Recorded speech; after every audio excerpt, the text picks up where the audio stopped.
Is as it seems, we have to add some weight to a candle, and such it burns floats in the water.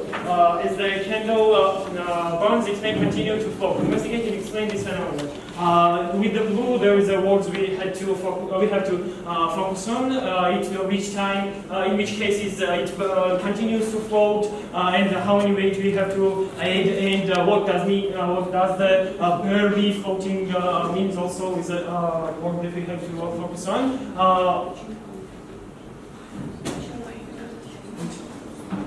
In the report to strengths, I have to say that I really liked her visualizations. I really liked her experiments on many kinds of candles. Also, she considered the surface tension force, which I think that is important. She also wrote a simulation for the burning of a candle, which was very interesting. In the clarifying questions, she described why the cavity radius depends on the flame, on the parameters of a flame. But I still think that its dependence on the time depends on candle 2, and we have to discuss it in the discussion. So she also described why she had a reverse in reality. But in a report,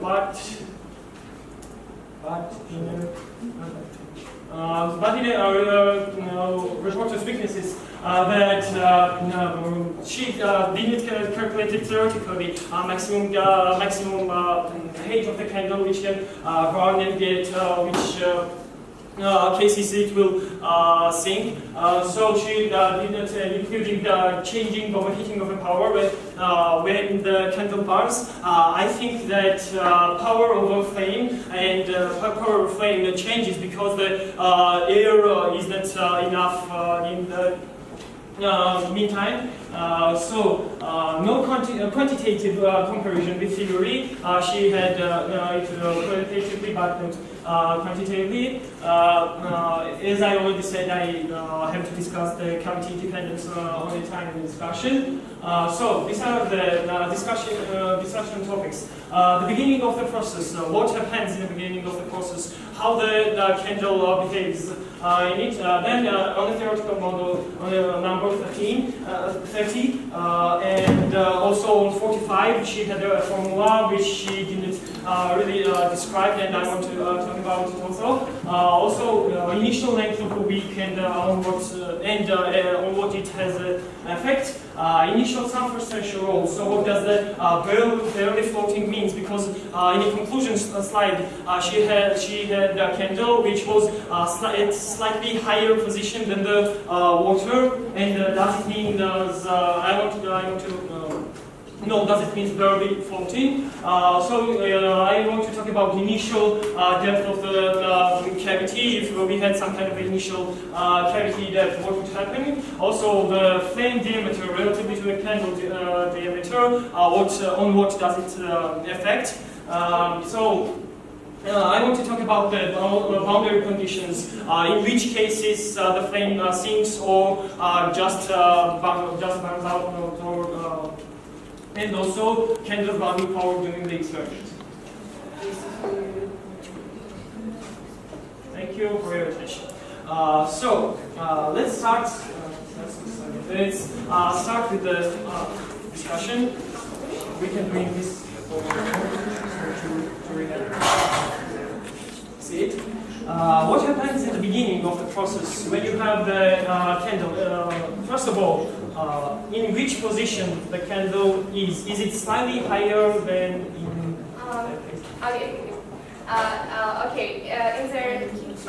In the technical problem, there is said that initially the candle should be barely float. So in our experiments, I will show your photos maybe.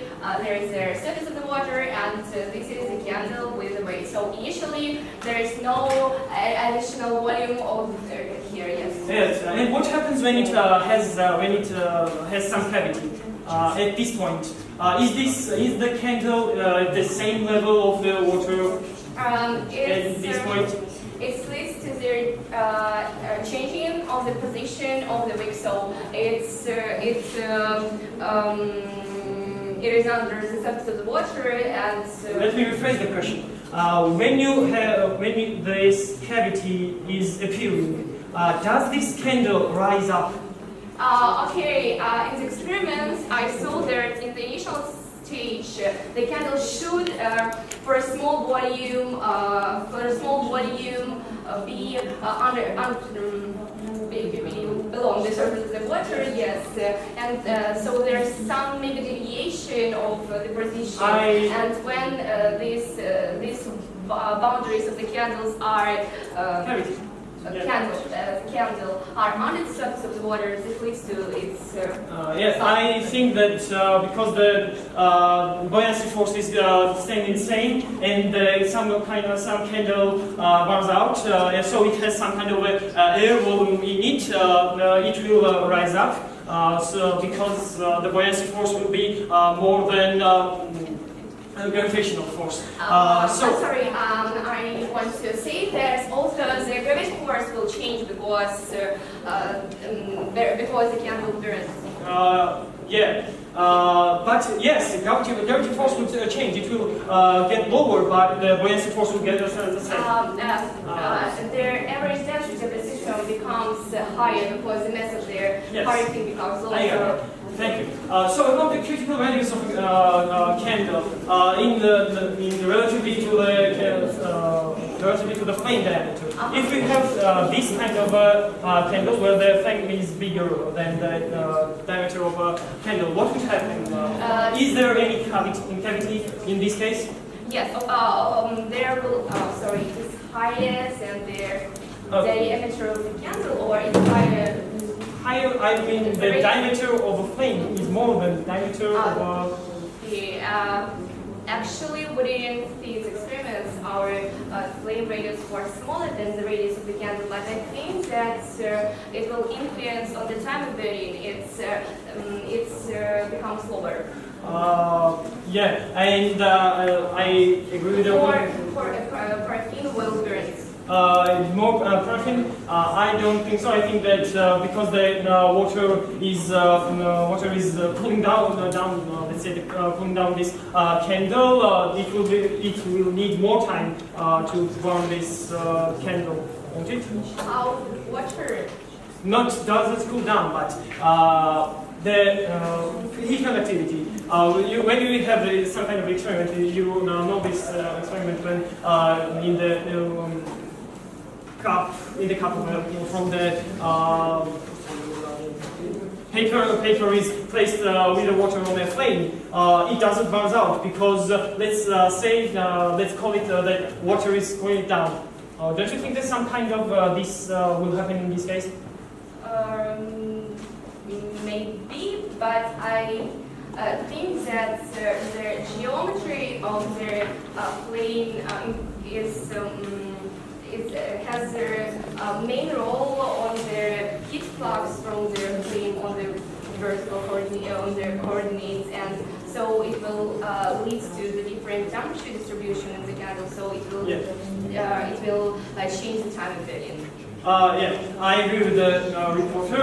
So the initial substation role. So you said that you had candle below the water level. Yes. So the substation in your experiments had big role. Yes, of course. The substantion plays a big role, especially for thin candles. We see that there is. Yes. Can you go to the conclusion? Okay. The conclusion. What especially you want? Yes, I'm talking about the experiment which is shown on the side of the conclusion. Meanwhile, what do you think? What would happen if the candle had some kind of initial cavity? What? What am I thinking? This one.